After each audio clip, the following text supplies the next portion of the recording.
Hello, my name is Daniel Mounier, and I'm a Senior Program Officer on Scholars at Risk's advocacy team.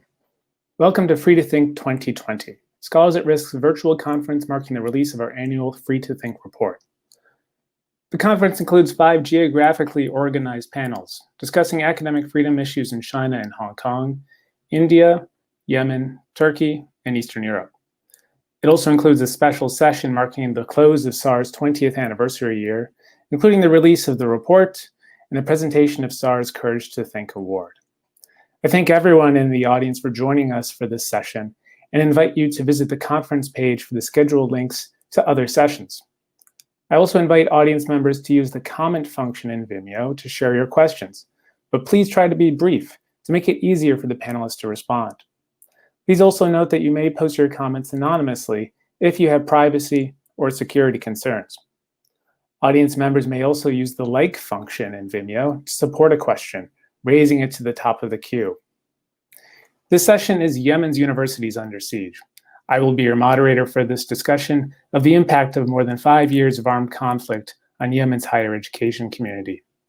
A conflict that has claimed the lives of more than 100,000 people and left 24 million in need of life-saving aid. This is truly one of the greatest and least visible humanitarian crises of our time. As discussed in Free to Think 2020, higher education has suffered immensely throughout the war. Airstrikes and shellings have destroyed and damaged university infrastructure and left faculty and students dead, injured, and traumatized from violence. Scholars and students face arrest, dismissal, and assault for voicing their opinions or simply appearing to oppose armed groups that occupy campuses. Universities are being transformed in ways intended to bolster the influence of those same armed groups. The suspension of faculty salary payments have left scholars and their families struggling to survive. Meanwhile, the COVID-19 pandemic is straining the country's limited resources and, as we see around the world, disrupting academic activity. The crisis facing Yemen's higher education community is dire and demands our attention at this critical moment. It is now my pleasure to introduce our panelists for today's discussion. Our first speaker joining us is Nouria Al-Husseini. Nouria is a human rights researcher at Mustana for Human Rights, where she has documented human rights violations in Yemen since 2015. Nouria has a bachelor's degree in medical laboratory sciences from Sana'a University's Faculty of Medicine and Health Sciences. In 2014, she launched a youth-focused human rights education initiative called Our Rights, Our Life. It's part of a rights education program conducted by a local NGO known as the Youth Leadership Development Foundation. Welcome, Nouria. Our second speaker is Abdulgani Mustana. Professor Mustana is an associate professor in the Department of Teacher Education at the Norwegian University of Science and Technology in Norway. He has extensive experience teaching at primary and higher education institutions in Yemen, China, and Norway, and has been published in international journals and books. Professor Mustana has diverse interdisciplinary research interests, including higher education quality, research and supervision ethics, qualitative inquiry, education and conflict, and teaching beliefs and teaching philosophies, among other interests. I'm glad to have you here with us, Abdulgani. Finally, I would like to introduce Iqbal Dau Khan. Professor Dau Khan received her PhD in biochemistry from the University Kebangsaan, Malaysia. Her main research interests include biochemistry, food antioxidants, and nutrition. Dr. Dau Khan has held academic positions in Malaysia at the University Kebangsaan Malaysia School of Chemical Sciences and Food Technology, Al Said University in Tez in Yemen, and the University of Agder Christiansen, Norway. Dr. Dau Khan is the recipient of multiple awards and honors, including the 2014 Elsevier Foundation Award for Early Career Women Scientists in Developing Countries, the World Academy of Sciences Young Affiliates Program, and the University of Agder's 2019 Cultural Bridge Builder Award. She's also a member of the Global Young Academy. Currently, Dr. Dau Khan is a visiting scholar at the University of Oslo in Norway. Now, each panelist will share 8 minutes of opening remarks, after which we'll have an opportunity for discussion and questions from the audience. To kick things off, I would like to first begin with Nouria. Nouria, the floor is yours.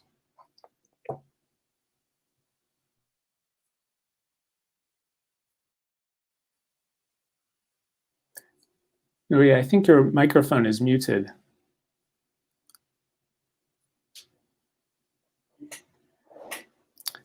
If you look at the bottom of the window, there should be a mute button. If you can unmute your mic.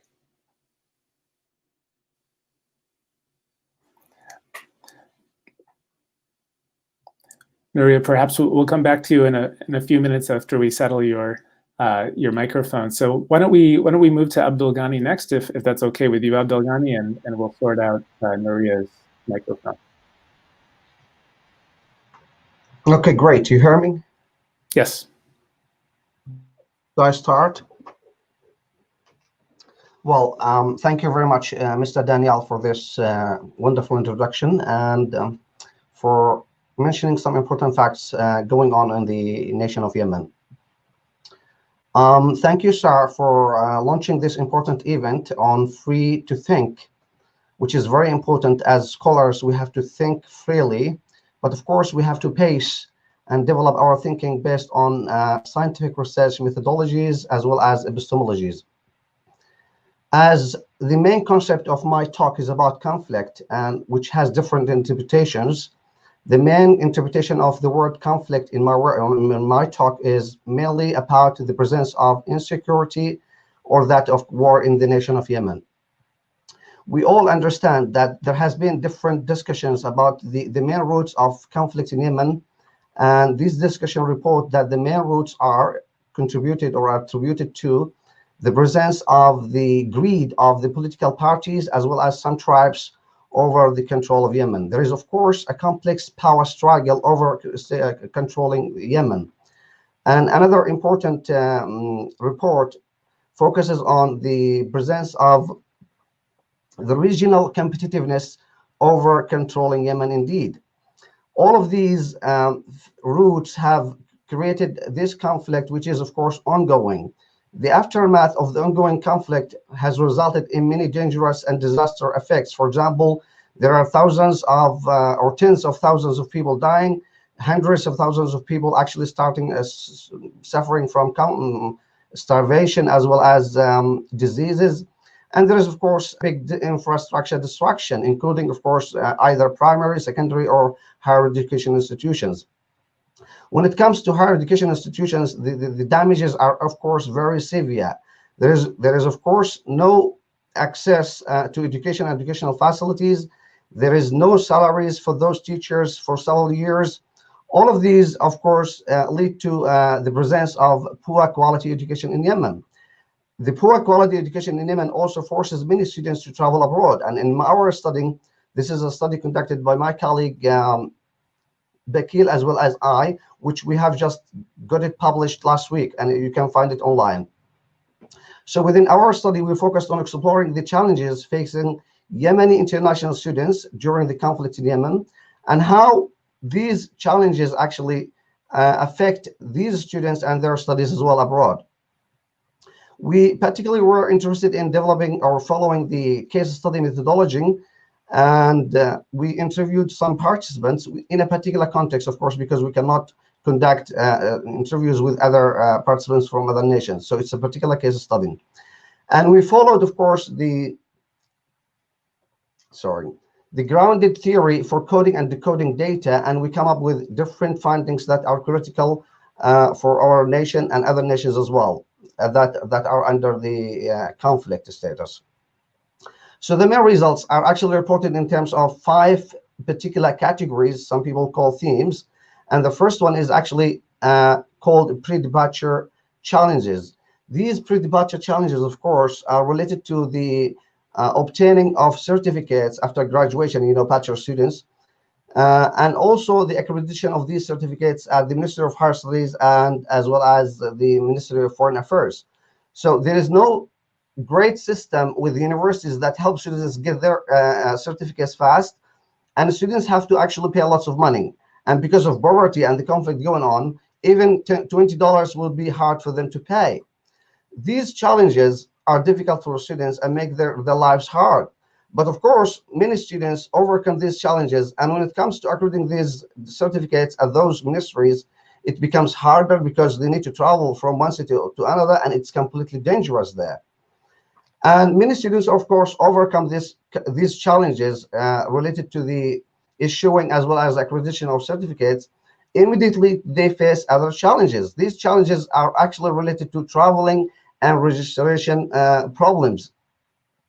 You know that because of the conflict, all universities have moved out of the nation, and therefore you have to get an entry visa to some other neighboring country so that you can apply for visas to the destination you want to go for continuing your studies.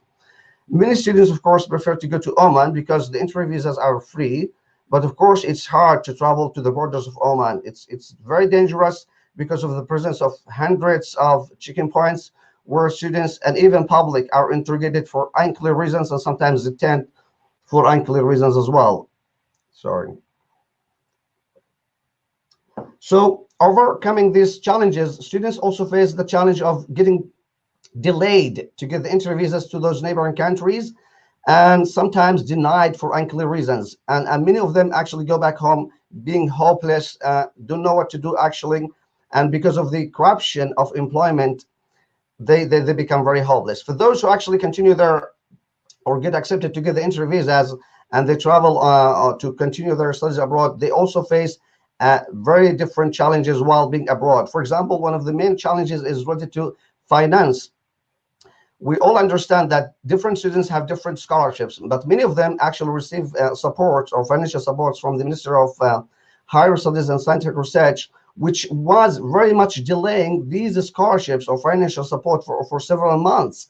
So students suffer, becomes hard for them to live on. And many students, of course, in Yemen, abroad, I mean, Yemeni students have to support their family back home. So they are not only suffering, but also their family at homes are suffering. In addition to this, many students start borrowing money from here and there, and that's also embarrassing, and it becomes hard and affects their studies negatively.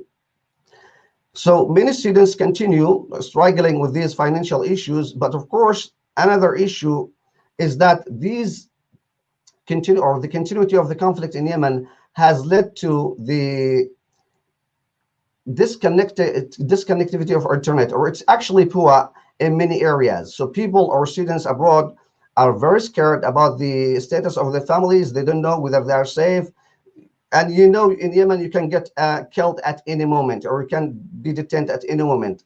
So they don't know how their families are. It becomes hard, and they become psychologically unhappy at all. All of these, of course, make their studies harder. And it's, to be frank with you, despite all these factors, Yemeni students are very resilient, and they keep working hard, and they achieve top positions in the universities, and they publish high quality works.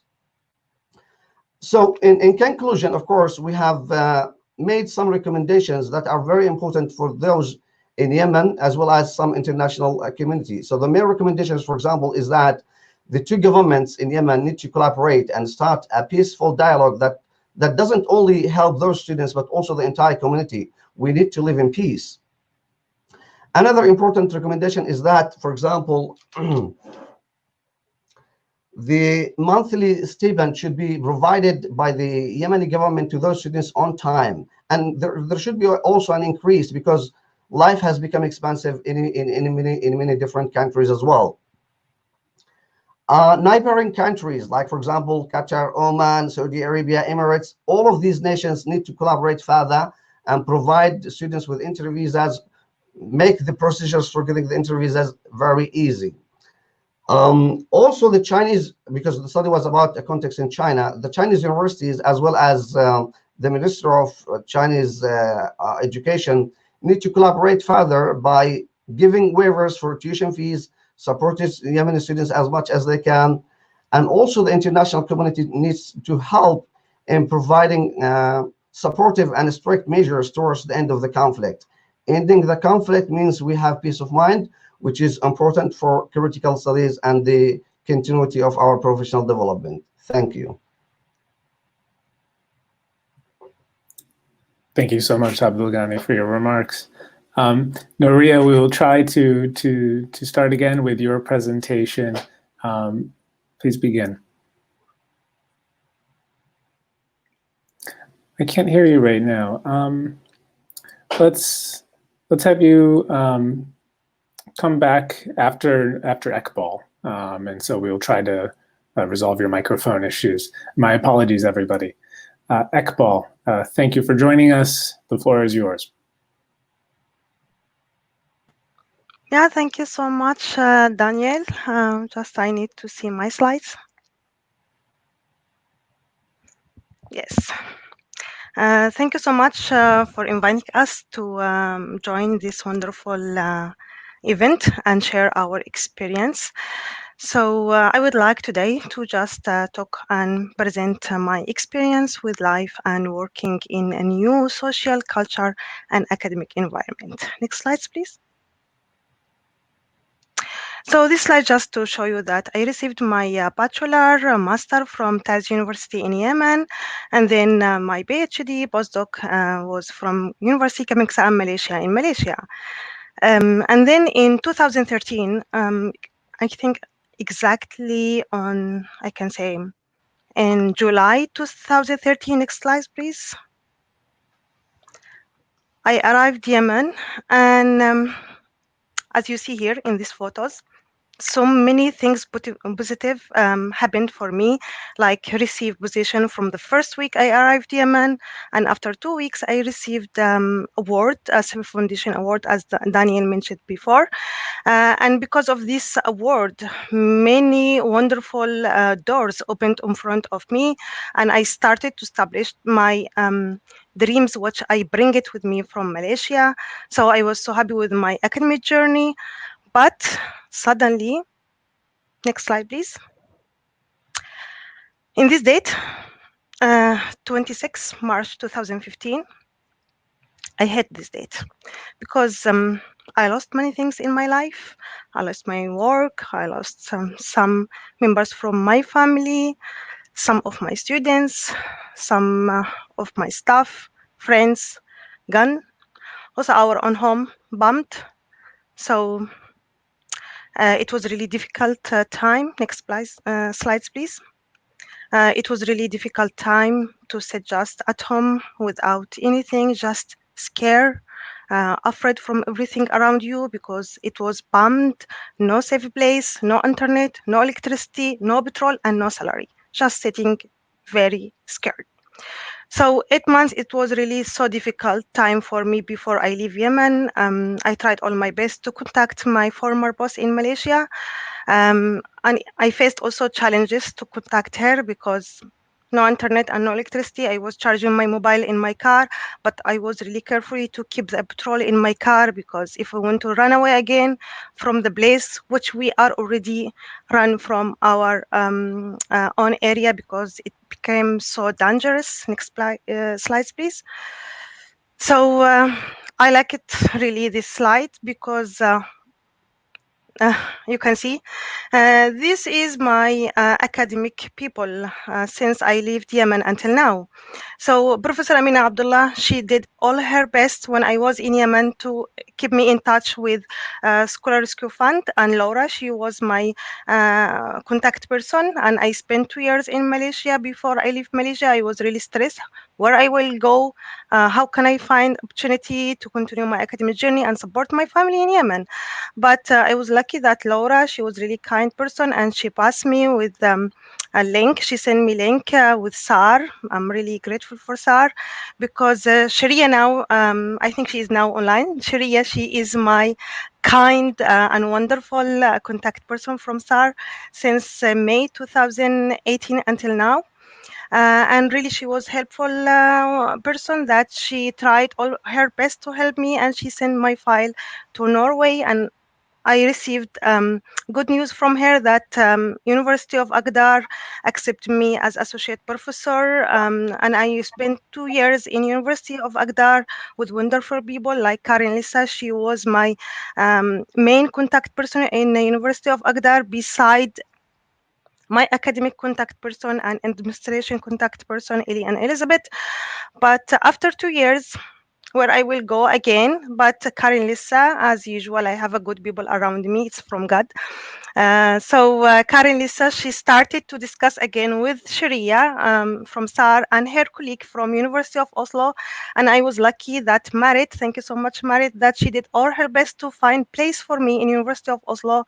And she is now my contact person in this university. And now I'm working with the nutrition department in the University of Oslo. And Prof. Ronna, he is my academic contact person. So next slide, please.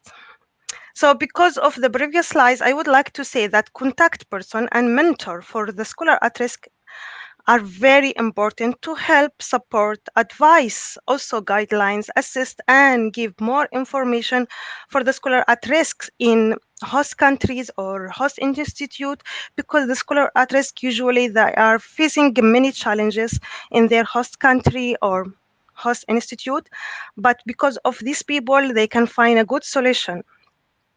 For me, next slide. For me, I received many advices that Iqbal, just keep contacting with your network around the world, and it was really very nice advices because I received or I got very good results because of this advice.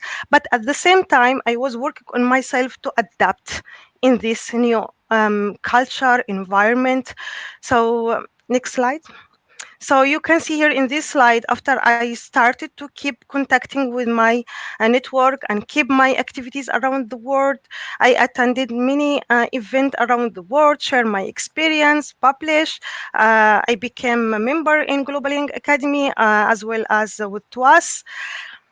And then, next slide, because of this good journey I did, I was at the same time working on myself to learn language, be flexible with the new area around me, adapt. Also, to work with multicultural country, you should understand well the culture and work environment. And this is what I learned during my 2 years in Kristiansand, Norway.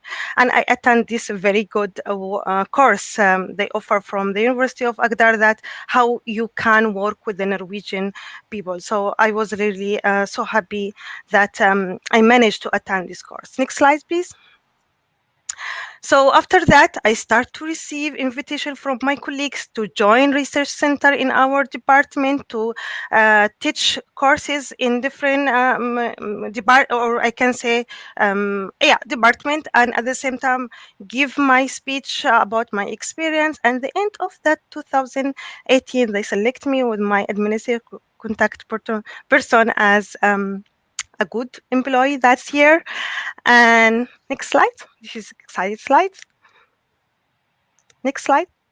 Yes.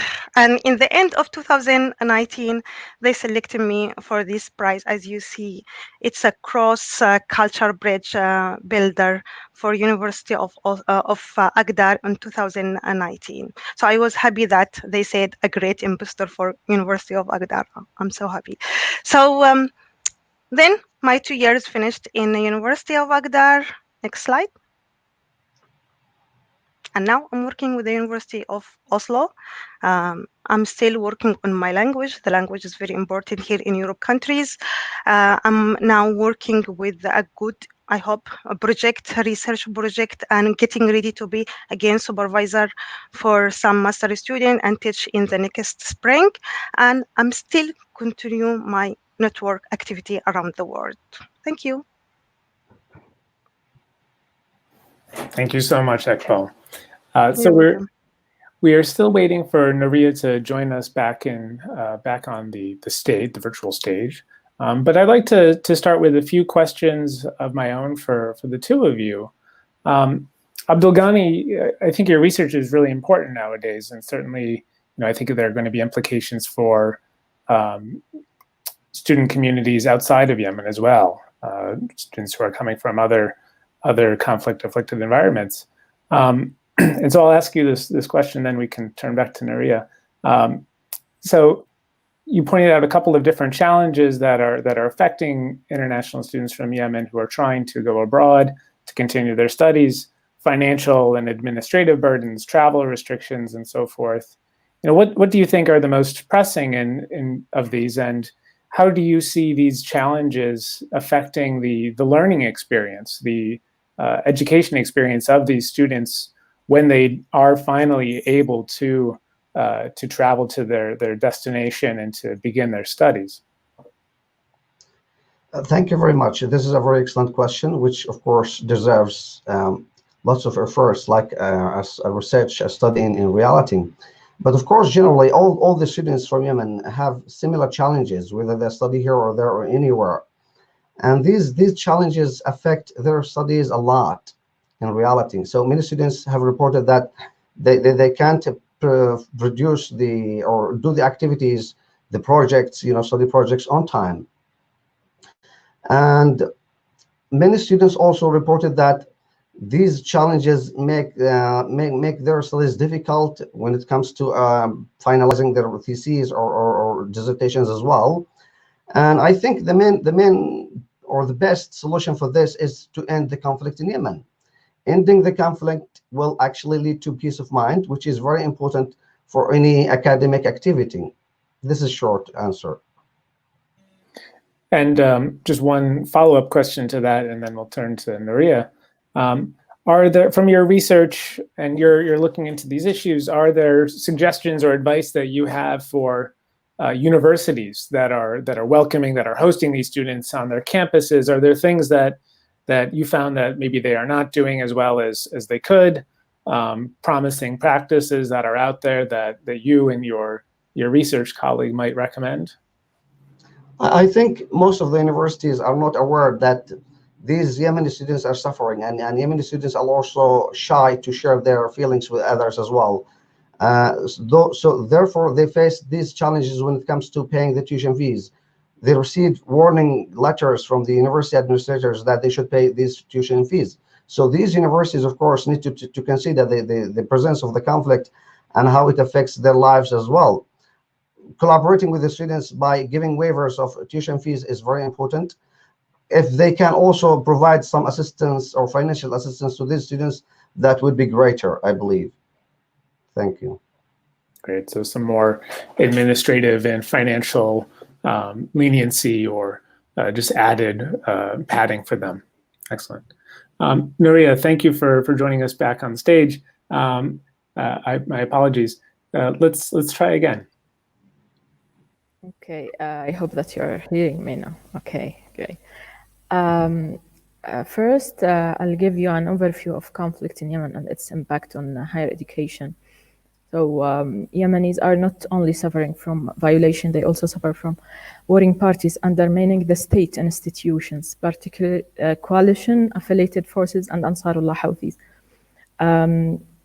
They extend the rule of law, empowering different armed groups, to seize control of the different parts in Yemen. Since the armed conflict began in 2014, when Ansarullah armed group Houthis took over the capital by force, and that conflict escalated in 2015 with the intervention of the Saudi Emirati-led coalition on behalf of the internationally recognized government. The outcome today is obvious: country torn apart and the worst humanitarian crisis in the world. The warring parties and authorities in Yemen still continue committing violation of international human rights and humanitarian law across Yemen. These violations and abuses include airstrikes or attacks on civilian objects, including educational facilities, incidents of detention, enforced disappearance, torture, denial of humanitarian access. Also, the warring parties and authorities still continue undermining other rights and freedoms, such as press freedom, rights to peaceful assembly, and violating rights of members, minorities. Since 2014, scholars and educational facilities have witnessed various forms of attacks and abuses by warring parties. Attacks on and impacting have caused different degrees of damage to buildings by airstrikes or ground fightings. Many high educational facilities stop functioning due to the fact that the facility is located near or in the midst of clashes, increasing the potential of reoccurrence of another attacks. The warring parties have also repeatedly used and occupied educational facilities for military purposes, and gravely endangering them by further exposing to another attacks by opposing parties. Also, warring parties have attacked, detained, forcibly disappeared, and tortured scholars and higher education employees. In this incident, the warring parties appear to have repeatedly committed serious violation of international humanitarian law and grave human rights abuses. As the conflict near its sixth year, the future of education in the country has become ever more and more tragic. Muwatana work, Muwatana for Human Rights, is based on interviews with witnesses, victims, families, parents, educational workers, and in Muwatana, we have documented more than 10 Saudi Emirati-led coalition airstrikes on and impacting high educational facilities incidents between March 2015 and October 2020, and also documented 17 examples of detention and forcefully disappearance and torture of scholars, with Ansarullah responsible for 16 of these incidents, and forces loyal to President Hadi and affiliated Islah forces responsible for one case. Not only the attacks on or occupying the educational facilities that educational process is facing, actually, also a bad economic situation due to the salary cuts, mainly Houthis controlling areas for more than 3 years by now. Muwatana documented in one incident that Houthi forces arrested at least 6 Sana'a University professors as they were traveling to Aden to receive their salaries. The scholars released later. These patterns and cases documented provide insight into the most distinctive patterns of attack affecting the scholars and the educational facilities during the year 4. The parties to the conflict, which is near its 6th year, have repeatedly attacked educational facilities, undermining the dreams of thousands of students. I want also to add that Muwatana also always recommends all parties to the conflict to normalize the education and paying the salaries to the scholars, teachers, and all the government's employees. Regarding the protection of higher education, during the year 4 in Yemen, Muwatana has a series of recommendations to Saudi Arabia, the Emirates, coalition members, the internationally recognized government of President Abdurrabbi Mansour Hadi, Ansarullah al-Houthiyyin, calling on these warring parties to fully adhere to the principle of international humanitarian law to minimize the harm of civilian and civilian objects, including, of course, the educational facilities. States, including United States, the United Kingdom, continue to supply the Saudi Emirati-led coalition with weapons and logistic support, military advice and training, despite the repeated reports by human rights organizations that such weapons are being used to commit violation against the civilian and civilian objects in Yemen. So Muwatana recommends those countries, plus Iran, France, to immediately stop selling or transferring weapons to the warring parties in Yemen. And so that's it. Thank you, Nuria, and I'm glad you're able to join us now. So I want to, before we take a look at questions from the audience, I want to ask a few questions to you all. Maria, and if anyone else would like to answer this question, you're very much welcome. You touched on, you discussed a little bit the issue of salary payments. Faculty at universities being unable to receive payment for their work for years now.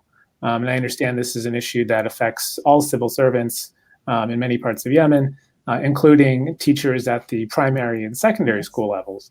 I would love if you can tell our audience a little bit more about this problem. What is the impact for an individual professor or teacher, but also how does this impact education more generally? What does this mean for students?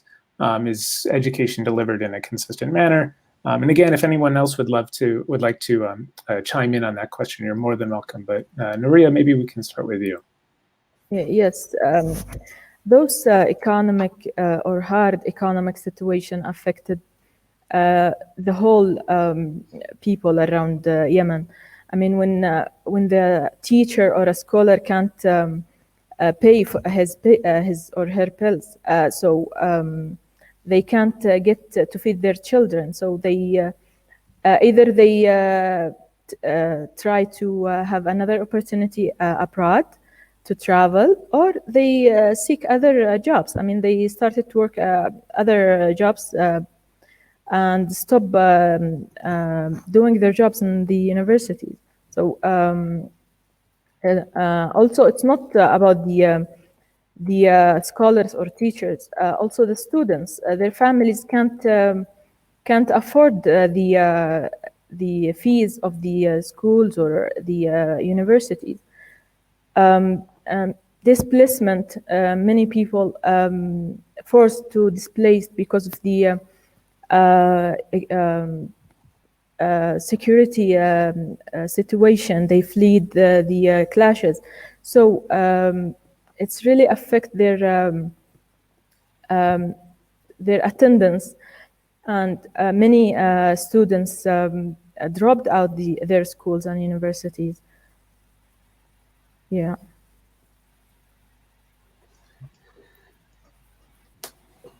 Well, thank you, Nuria, for pointing out all these important facts. In addition to what Nuria has been saying, the phenomenon of the brain drain has been exacerbated. It was there, but it has exacerbated because of the lack of the salaries. And most of the students are actually the children of those teachers, whether at primary or higher education institutions. So they're suffering. Many students and teachers do not have the price of a loaf of bread. Many university professors are actually working as carrying cartons or things, or selling even water on the street. So it becomes very dangerous, very sad realities for teachers there, and that's dangerous as well. Thank you. Thank you both. I'd like to introduce another topic that we discussed throughout the Free to Think report. It's something that affects higher education everywhere right now. It's also why I think we're here on a video call at the moment. So the coronavirus, COVID-19. I'd like to hear from any one of you, how the coronavirus is affecting higher education in a crisis state. A state where electricity access, internet access is inconsistent at best in many locations. And how are you hearing this from your colleagues back home in Yemen as well? So if anyone here would like to begin, you're welcome to. Okay, can I? Actually, with the poor infrastructures, there is no electricity, government electricity. I mean, here in Sana'a or Houthi controlling areas, and it's really bad internet connection. Total suspension happened for a couple of months for both primary and higher education, with no alternatives. I mean, in other countries, they started their online sessions and the life goes on. But here, they just suspension and they stay either at home or streets, playing. So it becomes worse with the COVID-19, total suspension of the educational process with no alternatives. Great. I would like to add that COVID-19 has become like an insult to injury. You know, the nation of Yemen has been suffering a lot, and this is adding a lot. So as she said, that the schools have been stopping for the second semester of last year, and there is news that they might stop also this next month as well, because the COVID-19 has started to become second wave, you know, and that's very dangerous as well. Thank you. Thank you. I'd like to ask all of you this, but Iqbal and Abdulgani, I think you both, your connections, your networks that you've built with Yemeni scholars over the years maybe position you well to answer this question. You know, we've been hearing about, and we have two scholars that can share their narratives themselves, and Iqbal did. You have scholars from Yemen who have had to flee because of violence, because of the war, because of the unstable and dangerous situation. Many hundreds. We've, as Scholars at Risk and our partner organizations, we've received hundreds of requests for assistance from Yemeni scholars over the years. For those who have left due to the war, due to the situation, you know, who is returning? Who is able to? What will it take for scholars who have had to flee to one day return to Yemen one day?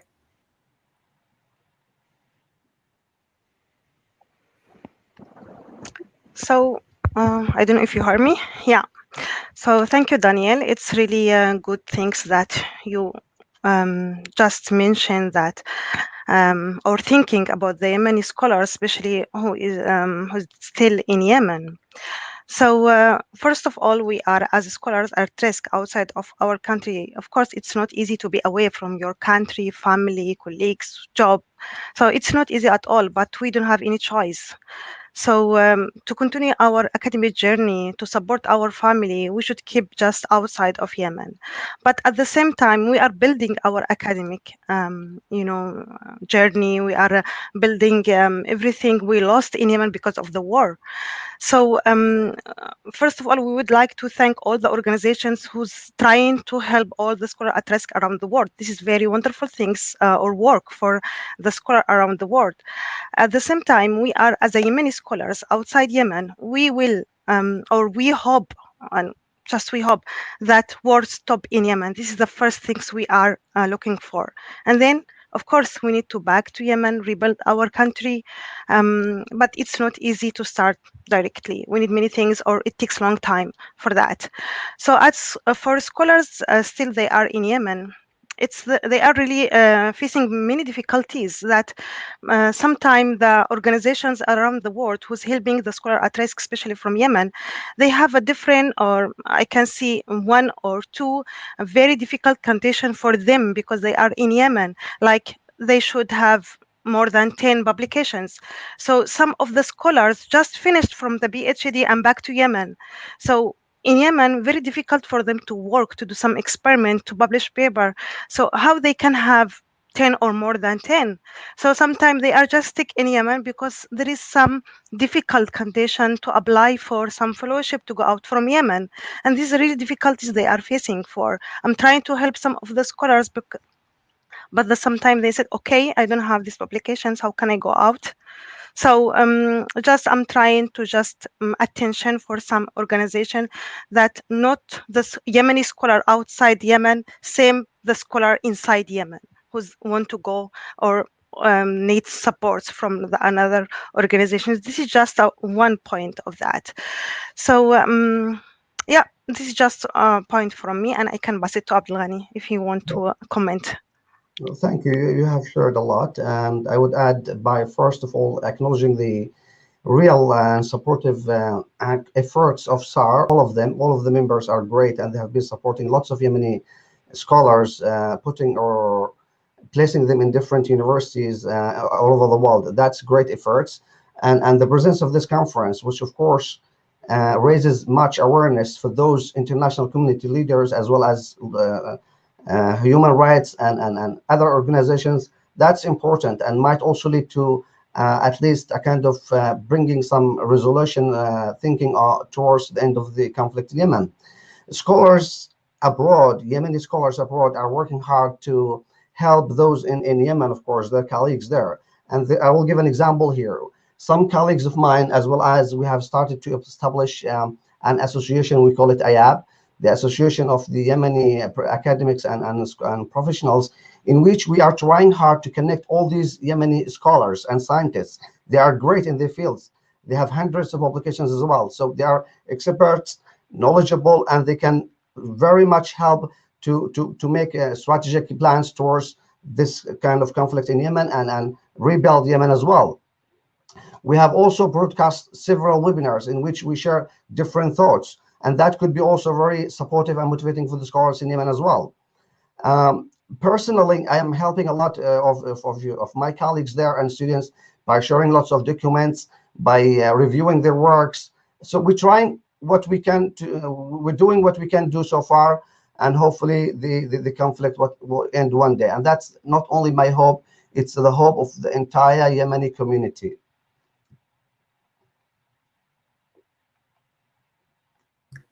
Thank you, Abdulgani. And I appreciate you noting the very good work of the Association of Yemeni Academics and Professionals. We'll be sure to share a link with our viewers in a follow-up email.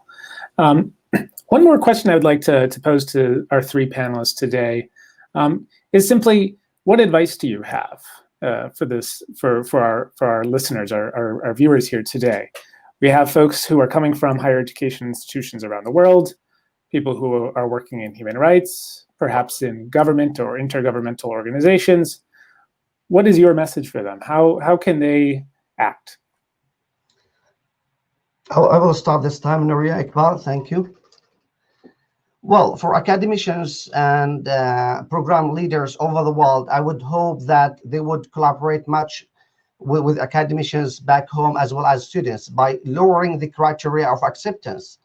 Many Yemeni students, we have hundreds, thousands of students who are actually anxious to continue their higher studies abroad, and they are excellent students, giving just little of opportunity. This is one hope. I hope that it will be applied by those colleagues all over the world. Human rights organizations and all those organizations need to actually report the truth when it comes to reporting the conflict and the roots and what's going on there in Yemen. That's very important, reflecting ethical issues. For Yemeni academicians as well as the whole public, they need to realize that they cannot progress without facing some challenges and saying that you are not actually doing well. We need to stop against you. For those, whether it comes to political parties, militia groups, anyone. So telling the truth and facing it is important. Otherwise, the suffering and the conflict will continue forever. This is just short messages, hoping that it will affect, and that everyone, whether inside or outside the nation, has to do what they can do. Do whatever you can do to help people around you.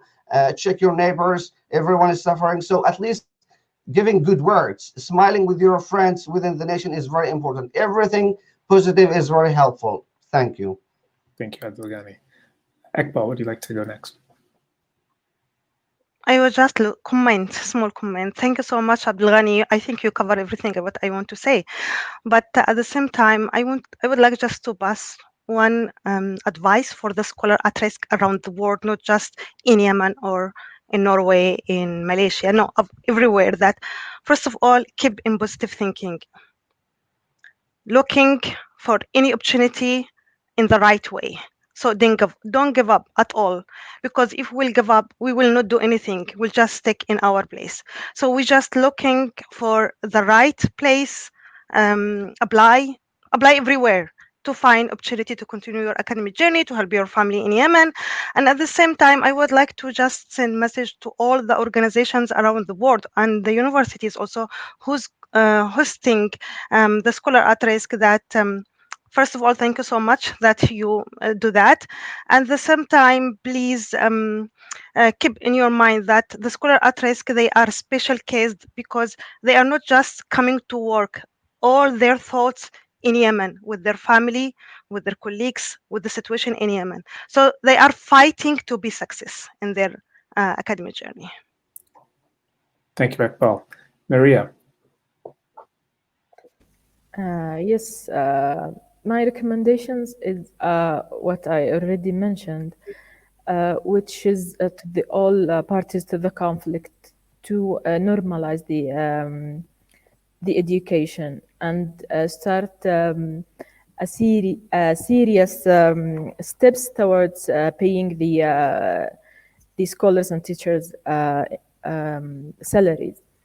Also, for the international community to push towards a political dialogue and peace. Thank you, Maria. I'm very sorry, but that is all the time that we have for right now. I want to thank our panelists for sharing their time and expertise. And thank you to everyone in the audience, especially those who shared or liked questions and helped enrich our discussion today. Our apologies that we could not get to all the questions.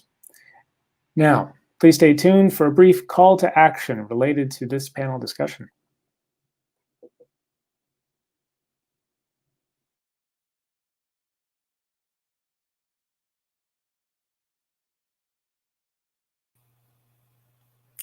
Hello, everyone. My name is Rasha Faiq. I'm the managing editor of Al-Fanar Media, an online publication covers higher education, research, and culture in the Arab region. During my 8 years of working with Al-Fanar Media, I met many Arab researchers inside and outside the region who explained to me several kinds of obstacles they face every day in their work. The absence of academic freedom was one of the main challenges that stopped many of them to work on some important topics.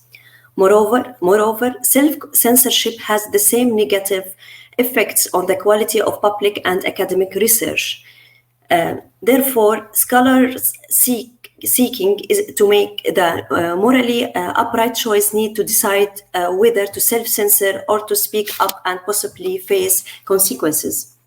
Finding a remedy is proving difficult in the region, but it's not impossible.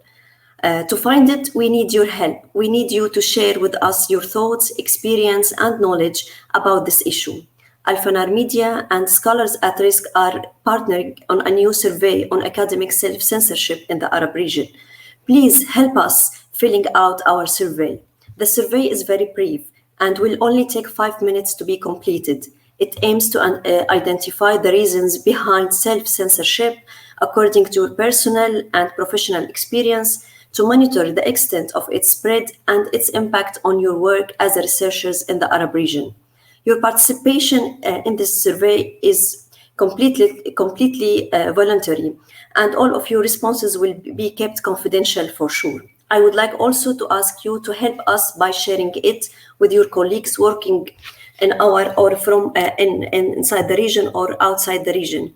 And if you are not from the Arab region but would like to support a survey of academic self-censorship where you are, please contact Scholars at Risk for this issue. Thank you, and I wish you a fruitful conference.